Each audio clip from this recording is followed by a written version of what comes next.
It's the 9th of February, South Coast Sellers Club. We are all here, and we're not wishing the year away, but we are going to focus on helping you all try and capitalize on what 2022 lays ahead in terms of your revenue generating opportunities. So today we are, as you probably already know, focusing on how to get your ideal customers' attention.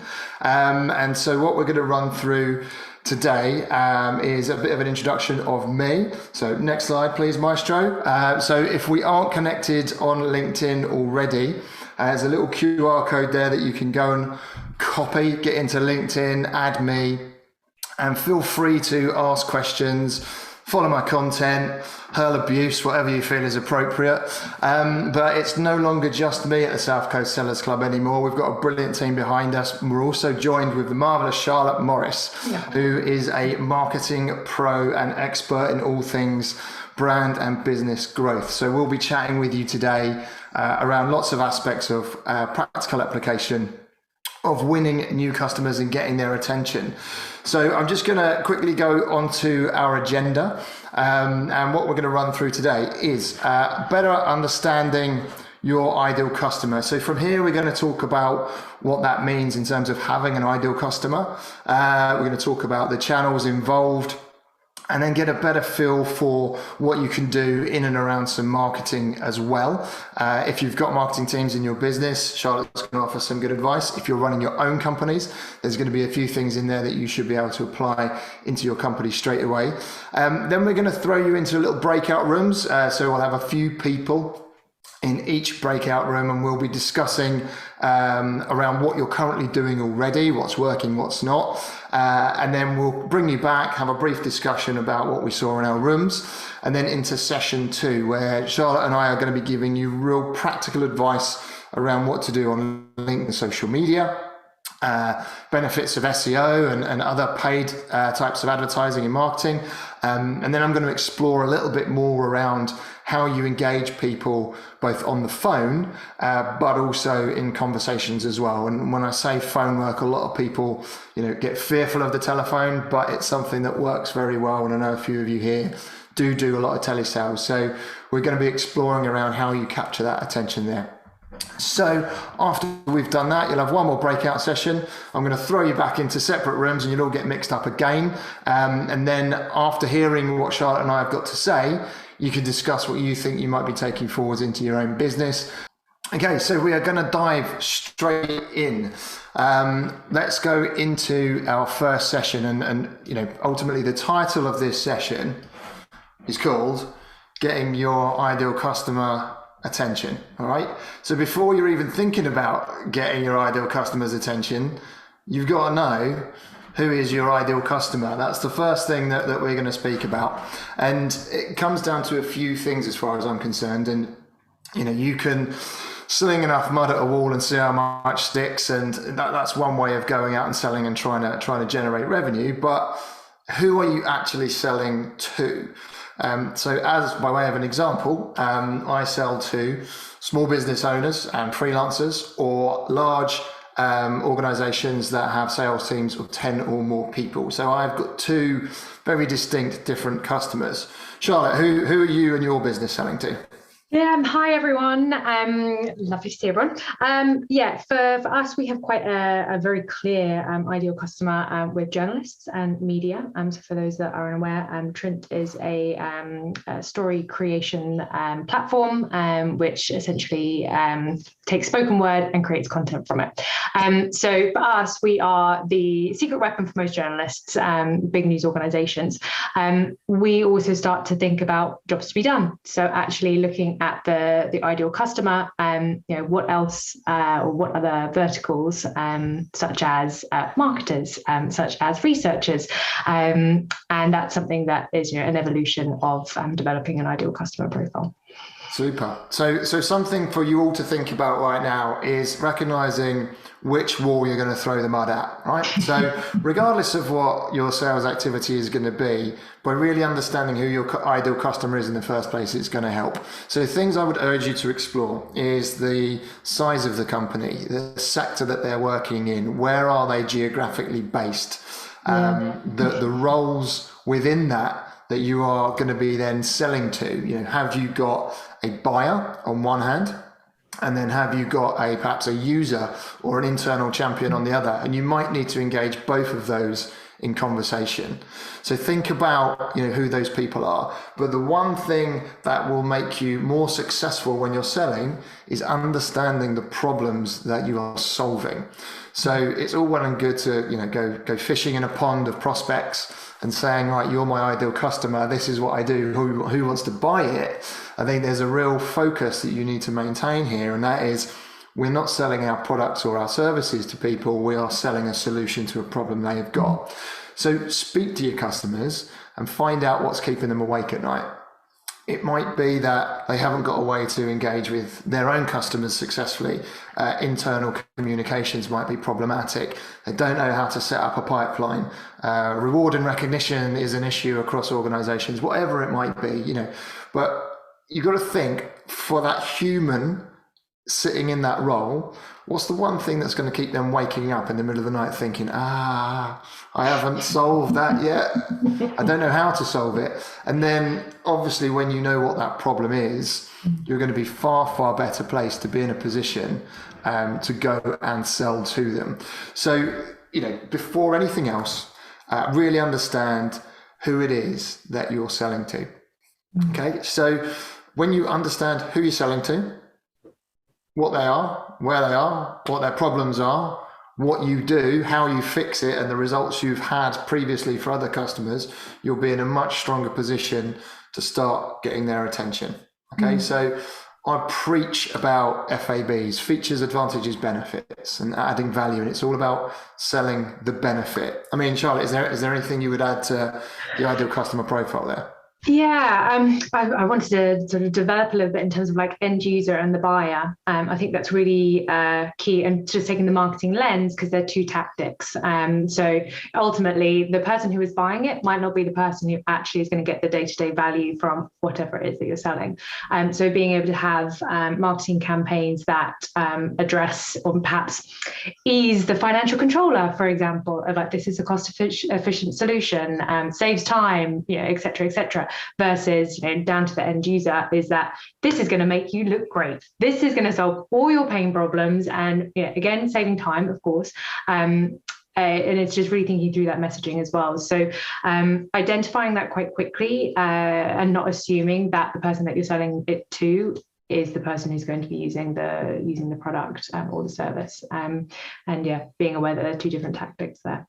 Absolutely. So that end user is a really interesting one, and something that I've seen before is that in my scenario, I will work with sales managers who are the ones that are responsible for the number and have a team to run, but it's not their budget. It would typically be like your VP of sales or your business owner.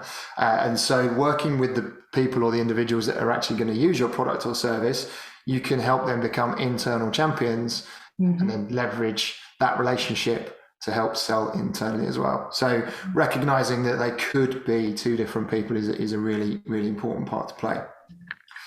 So we now know who we're selling to, we know why we're selling to them, and we know the value that we're going to try and communicate. Then we're going to try and work out where on earth we go and do this. So where do we go hunting? Where are we going to go find these people? And I think it really depends the type of business that you are. So if you are a software company that's doing software as a service, it may well be a highly charged marketing-led acquisition plan. If you are selling services or product, similar to me and a lot of people in the room today, then it might be a much more direct, going to find people and build relationships and reputation.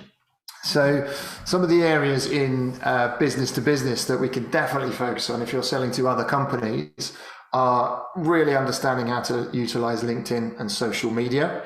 As Steve's already mentioned, this environment today, but other opportunities to go networking. Events is a really, really big and important opportunity as well, and we'll explore that in a bit more detail. And then if you're looking to go into the realms that Charlotte dominates in, we're looking at like SEO, email, paid marketing, etc. And so I want to touch on events just briefly now. as one example. And I think as salespeople, as business owners, we sort of sit here and think, what events can I go to? Where can I meet my ideal customer? But there is something that you can do to flip that coin, and that is creating your own. Okay, so rather than go to an environment where somebody else owns an audience and you just go for the day and you're networking and you're handing out business cards or you're coming to webinars or whatever else it is, think about what you can be doing to create your own audience. Because when you own an audience, you're building trust at scale, you're building relationships, and you're adding value. And it's something that is incredibly important to be able to do. And you don't have to own a business to do that. You can be in a sales role and do that. You know, you can give away knowledge, you can run a podcast, you can write blogs, but try and think about how you can create your own community instead of simply going to others. And that's a really strong way of owning relationships. We can delve into those details later. And the other area that we'll talk about a lot in session 2 is the power of LinkedIn. And I think people use LinkedIn for either a CV platform, and I'm going to try and find jobs, or they're using it for lead gen. You know, I'm there all day, every day, and I'm sure if you're LinkedIn with me, you're probably sick and tired of the amount of stuff I put out. But the idea is that, you know, it's there to add value and get a further reach. So that's 2 of the channels that I'm really keen on exploring, and we'll give you some tactics in the second half of this session. But I'm really keen to hear from Charlotte a little bit more around, you know, what from a marketing mix that looks like, and what individuals can be doing and business owners can be doing around those areas as well. Yeah. And it's, again, sort of being assumptions around budget, because, anything to do with social media, being able to have a paid media budget behind it. But you don't need to start there. I think they're just being really, really key, that email works really, really well, but you need to have contact details before you're able to email, in most cases. So, think about your personal brand. Absolutely. That's the first place to start. Like, make sure you've got a LinkedIn account, make sure that it's up to date, make sure that, you know, when you're thinking about building authority, building reputation, especially it's almost like spinning off what you're talking about with events, is just like how to create that reputation of, being someone who is a subject matter in this field. So, you know, that's a really easy part. That's also content that you can actually then reuse elsewhere for your website, for example. You know, you can also paste it into other social media channels as well, newsletters, etc. So, you know, these are the fundamentals, but I think also just doubling down on a specific social media channel. Yes, LinkedIn. From exactly as you described, it is quite expensive from a paid media point of view. So get to know your customers. You know, if they are big Instagrammers, whatever it might be, there are other channels available. But focus in on one and do it well. Yeah, completely agree. So as a task, something you can all do now is literally document where you're spending a lot of your time, and then have a look at where your clients actually are, because we can all spend time in a place that our clients are not. And it's really easy to do, and it's wasted time and effort. And so, I mean, B2B, LinkedIn, email, phone, events, you know, you'll always do really well in those. So actually document where you or your teams are spending their time, and are you spending your time in the right place? As you were talking there about, you know, getting to know your customer, something else just sprung to mind in terms of trying to add or create content. And this is something a lot of people come up against, is like, how do you go and create content? There's only so many ideas or how-to guides I can think of. And before, you know, I'm writing the same stuff as everybody else, and I haven't got time to write it. One of the really interesting angles I'm taking for Second Voice at the moment is I'm simply interviewing people.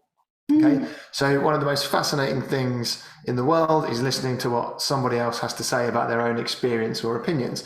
So there's a way where you can either do this privately or publicly. I'm doing it publicly, but similar to what we're doing now, Charlotte, is we're having a conversation, but having an interview, you could just record that, speak to a client and just say, do you mind if I just interview you for 20 minutes about your experience in this role? do that interview, record it on Zoom, and then you've got a 20-minute video probably full of amazing sound bites, amazing quotes, amazing bits of information that you can then turn into blogs. You can use a tool called otter.ai, which will transcribe all of the video you've created, or you could use Trint, which is another well-known platform. I saw the little side eye I got from Charlotte there. So there are a number of options out there to basically transcribe video, help you turn that into written content, stories, ideas, and then turn them into memes and use them across social media, and then inspirational posts, however you want to use it. But content doesn't have to come from you. It can come from your own experiences and conversations. That's just one way of coming up with a few things to write about and add value to that audience that you're trying to grow. So Charlie, tell me what happened in your group? What were the discussion points? So we had a group of one. So it was a very intimate. Really, really interesting audience, very specific. So don't mind me sharing in terms of sort of tradespeople, which I find really fascinating as a group. I think there's some really quick wins there around SEO. So SEO being your website appearing in a search term results essentially. If tradespeople are looking for help, then making sure that that this company is front and center. So discoverability, definitely. We focused in on as well trade events and associations, etc. That was a great way to connect to it. Super. We had in our group there was a lot of discussion around different types of social media. So LinkedIn is a very prominent piece in all of our discussion around building reputation and brand, as well as keeping in touch with old contacts and having that I'm here. No one forget about me. I'm here. But a lot of business tends to get done in networking, and then being in the right space. And I think what networking does, as I said before, is it creates a space for you to talk to strangers. So all we've got to do as human beings is get over the fact that we can actually reach out and speak to strangers without somebody having to put on an event. And we can cover a few points in that in a second. One of the other interesting angles we spoke about was the use of email marketing. Now, I work for myself. One of the individuals that was in my group works for themselves, and we both had the same thing in the fact that we wanted to do email marketing, and it's like wouldn't even really know where to start. And actually, it's a very cost-effective way to reach an audience, and I'm sure Charlotte, you can give us a load of advice on this. The jumping slugs, the eyebrows, and then what tools do you use? Where do you get the data? How do I even set up messaging? And it was a barrier to entry for both of us. I mean, I do it now, but I had to go and learn those skills from somebody else who was prepared to teach me. But I mean, what are your views on either salespeople or business owners using email as a channel? Yeah, I mean, I started off my career in email, which admittedly was more sort of on the sort of enterprise level, but I have certainly done it as a business owner, and I was really grateful for having a bit more of an understanding around data as well, but it shouldn't be a barrier to entry at all. There are so many tools out there now that make this really easy. My go-to is MailChimp. Like it's, I think, free up to 2,000 sends off the top of my head.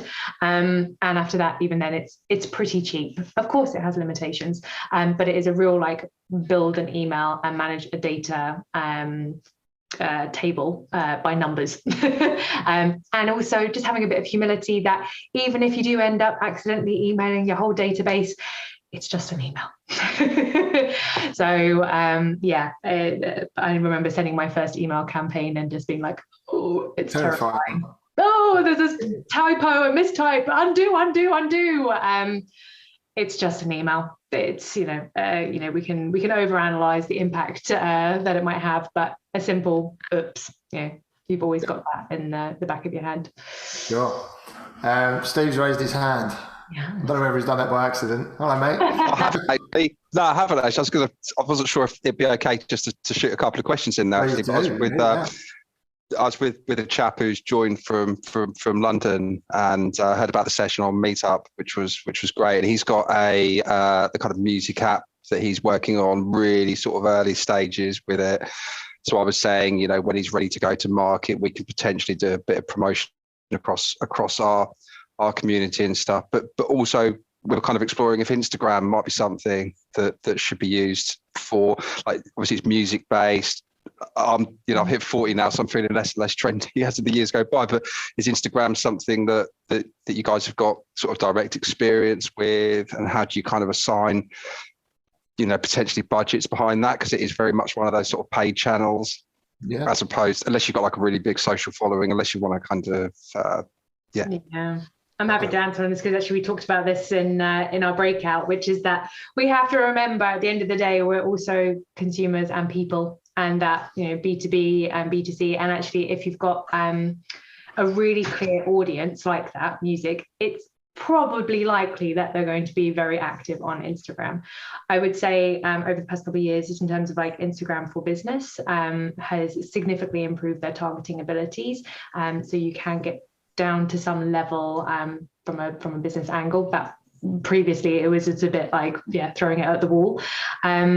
And I would also just add to that organic, i.e. your Instagram page, and paid social or paid Instagram, they go hand in hand. So throwing a load of cash at paid Instagram when you've got 0 followers and 0 content being published is only going to harm your paid efforts, and vice versa.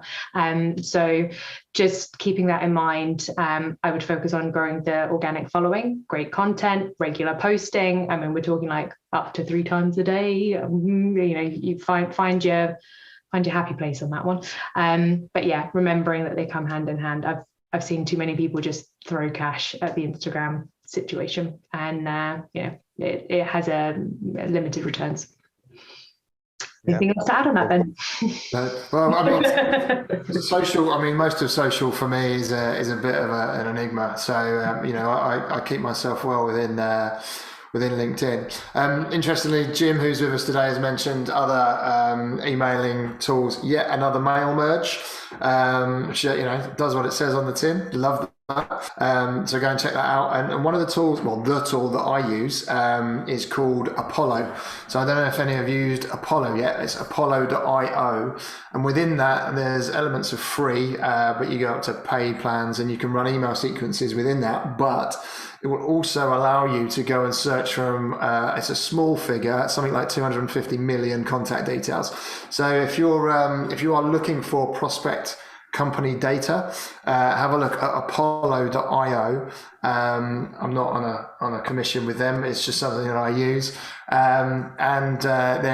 There's a good way to find both contact details, map out client accounts, but also if you want to do email marketing, that's a very good place to utilize, a tool to utilize, and a place to start. So the other point I want to get to here, and again, is a discussion that happened, is that when you're doing business to business, or if you're doing any outreach and getting your customers' attention, it takes between 8 and 12 touch points before a customer will even talk to you. So, what is a touch point? A touch point could mean that you've looked at their LinkedIn profile, you've liked some of their content, you've sent them an email, you've attempted to call. It could be a whole host of things. And so really understanding the work that you need to do on a day-to-day basis to get in front of your prospective market is going to be, it needs to be deliberate and planned. I just want to share my screen quickly and show you what is a loose description of a sales cadence. So you should be able to see this now. And essentially the stars are just a representation of days, and then the colors are some work to do. Blue is LinkedIn, yellow is email, purple is phone, and it can be entirely different depending on you and your business, what you want to do. But if you are imagining that you're in a position where you can pick up the phone, you can engage with someone on LinkedIn, drop them an email, send them a message, all of this, if it's planned and structured, you're doing the same thing over and over again, you'll learn what works and what doesn't in your sales cadence.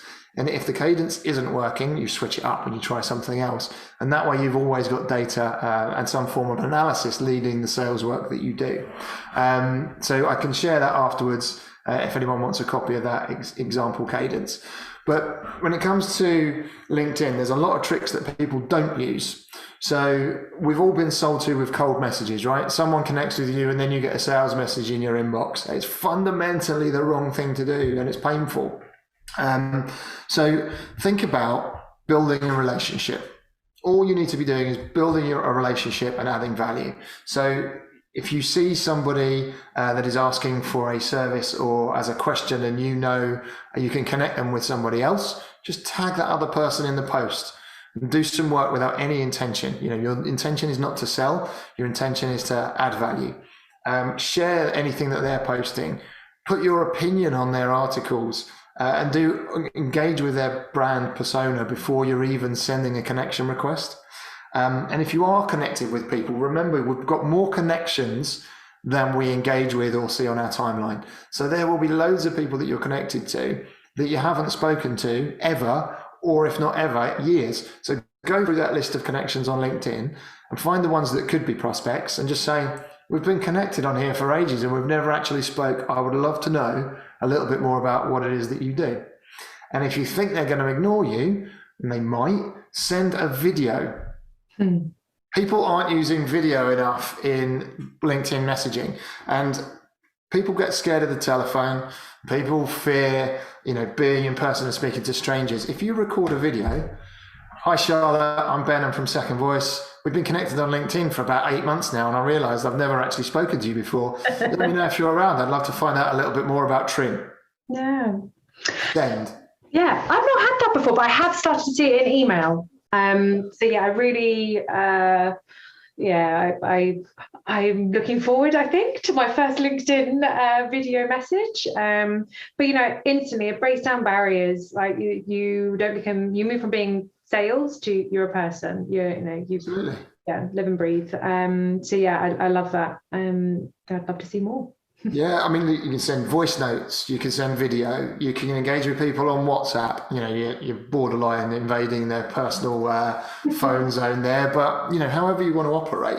So I guess what we're saying is that LinkedIn, if you've got a well-produced profile that demonstrates, you're using the header image, this is what I do, this is the outcomes I deliver. You've got a good about me section, which talks about the problems you solve for your customers.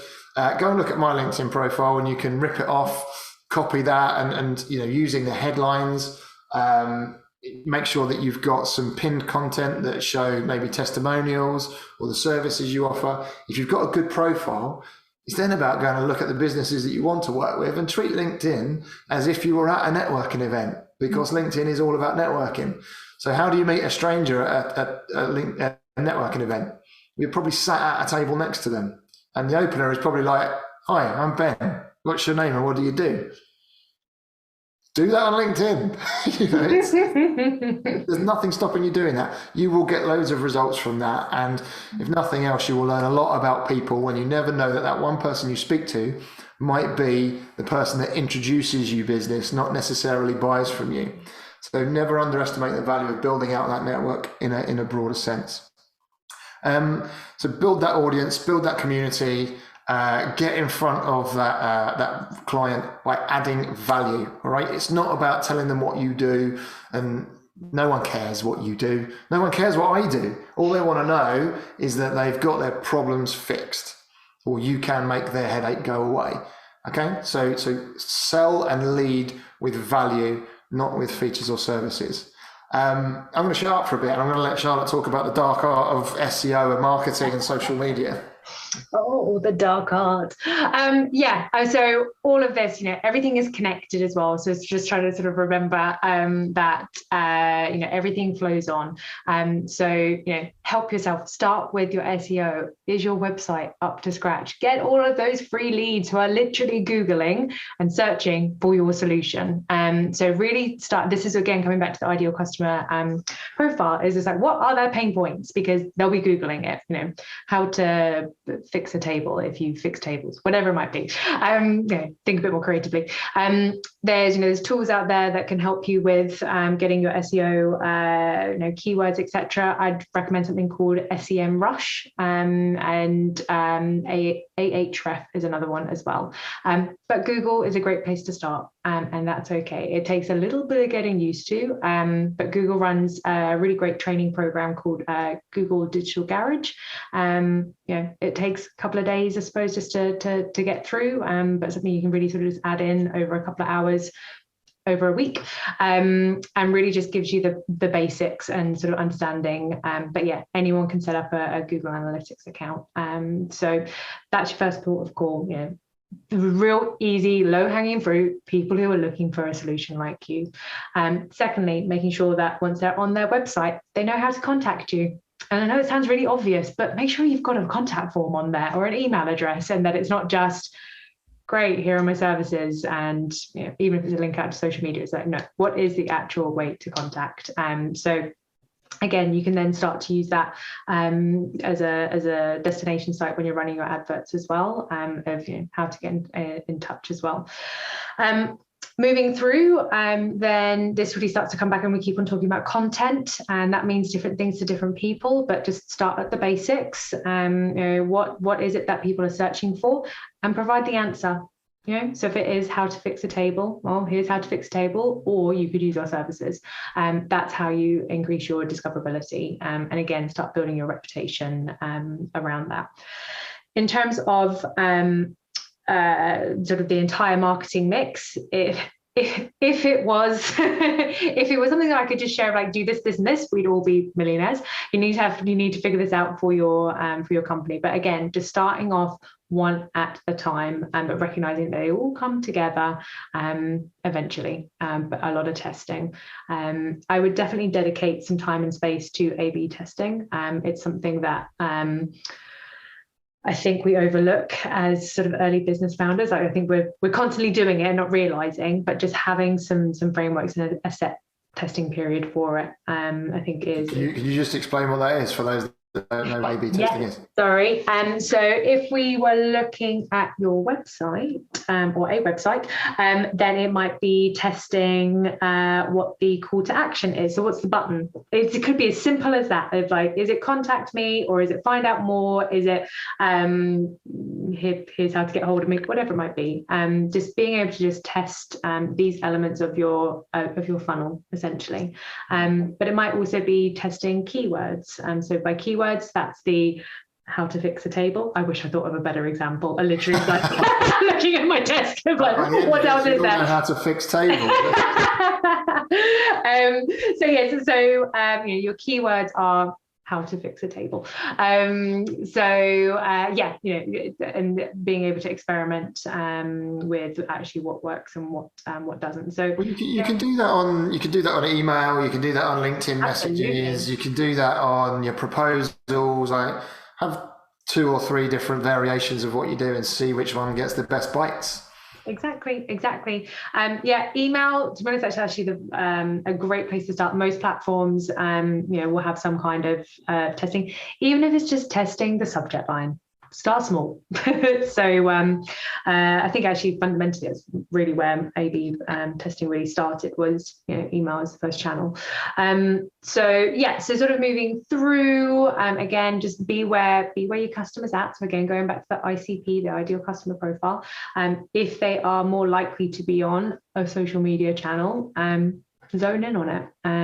But that comes from asking and creating perhaps more persona led. So actually understanding your customer is also, what media do they consume, what are they interested in. Awesome. No, there's some really great stuff in there, and I think I'm a bit of a data nerd, and I much prefer to have data tell me what's working and what's not, rather than I tried something for a few days and it didn't work, so I'm trying something else. And that can be said for people trying paid advertising, email marketing, phone sales, working with a telemarketing company, whatever it might be.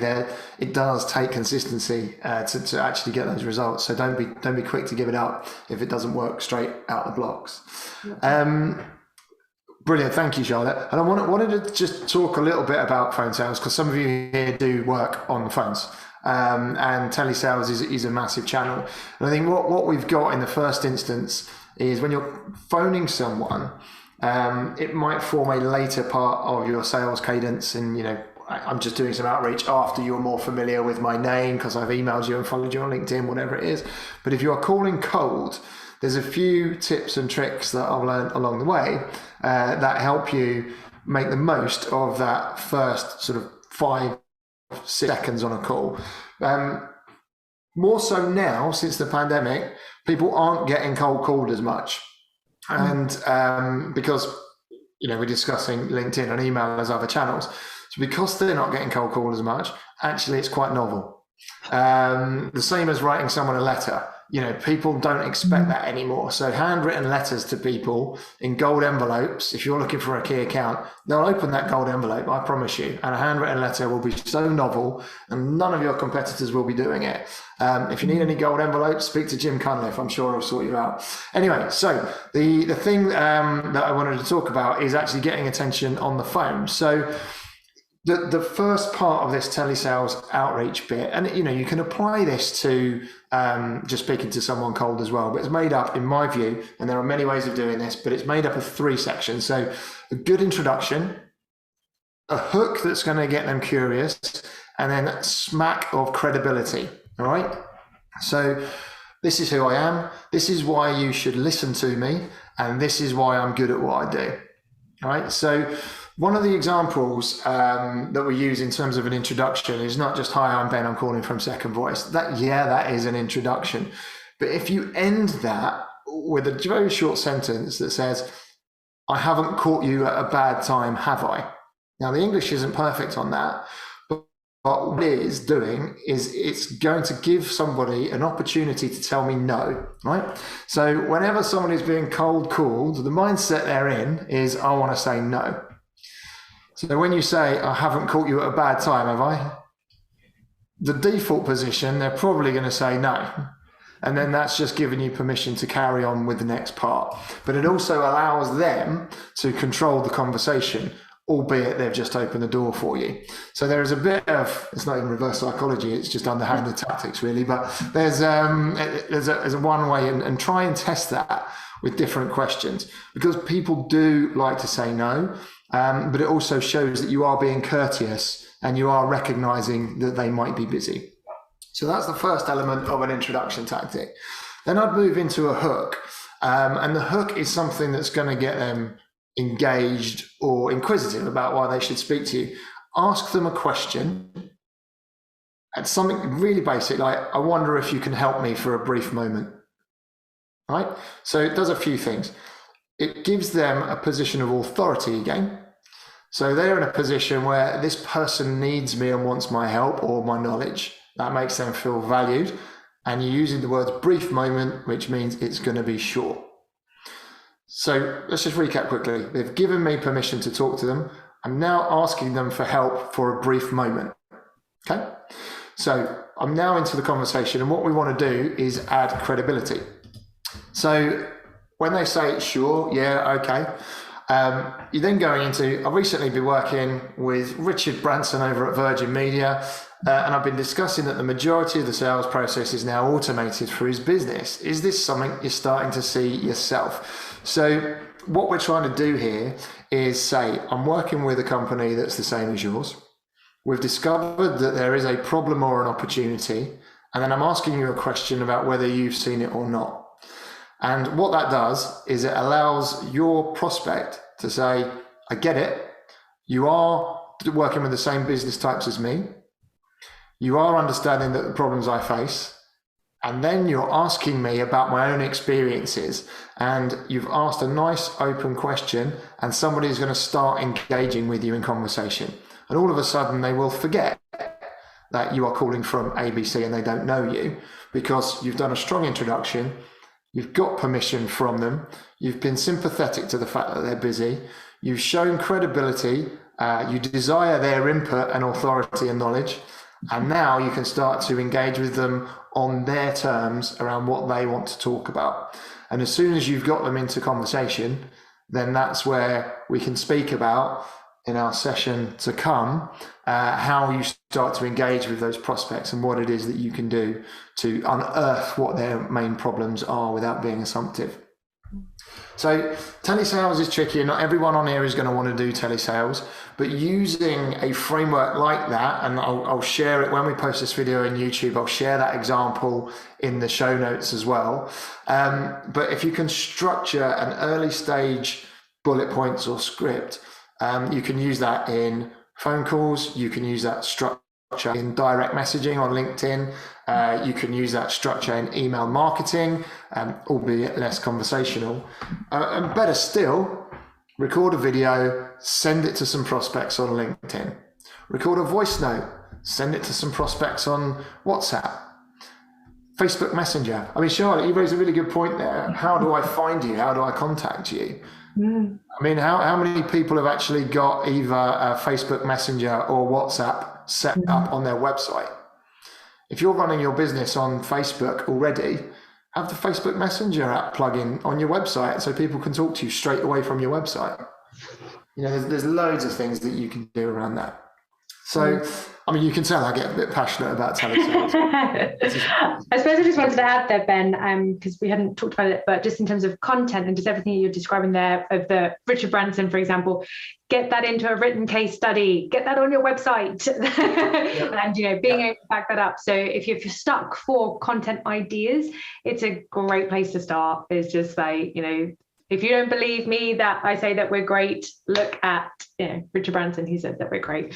And again, you can share that on you know, all of your social channels, on your website. I find it works quite well in terms of outreach emails, of just being able to attach it to, you know, perhaps a second touch. But yeah, don't forget your case studies. Absolutely. And there's another really simple thing. And, you know, I had a chat with a team at a company called Sidro recently about reviews. Reviews can work for you as a salesperson and as a business operator. So if you are working with a client, as an individual salesperson, you can say, do you mind if I ask you just to send over a review of your experience of working with me? If you don't, and people they will do that. They'll be like, I really enjoyed it. You know, even when I'm doing free assessments, I ask that. It's like, can you just let me know how you found this conversation? And all of this good feedback can be turned into marketing material. So, you know, if you are working in an SDR role, a telesales role, an account exec role, you know, ask your customers for feedback of what it's like to work with you.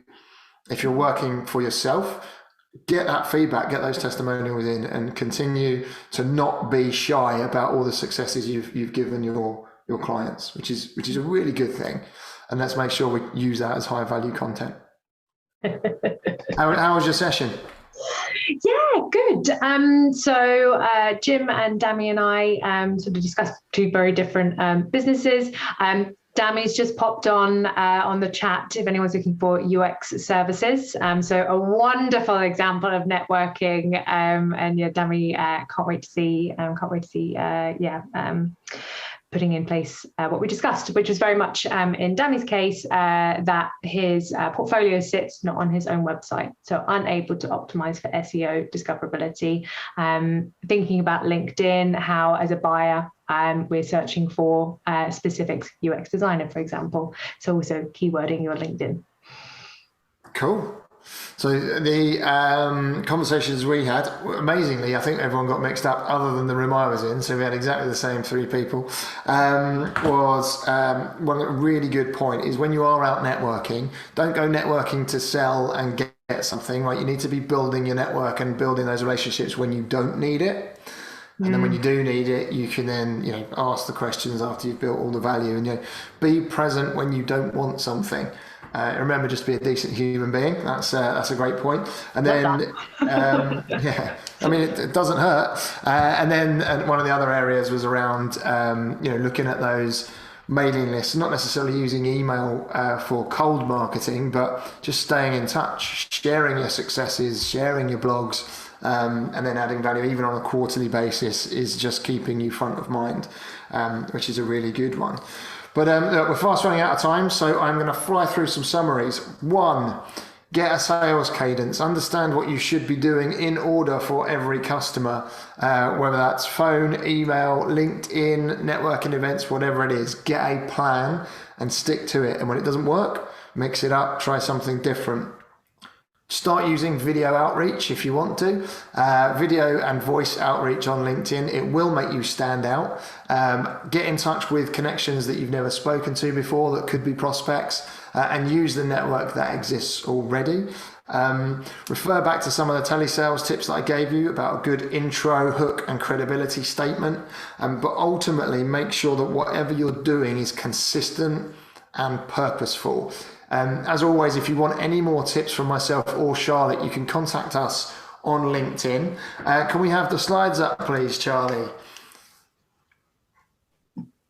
There we go. Right, so go and join the meetup page. If you scan that QR code, you will be able to join our meetup page, and there is probably where you've signed up for the event in the first place, so you should have all been there already.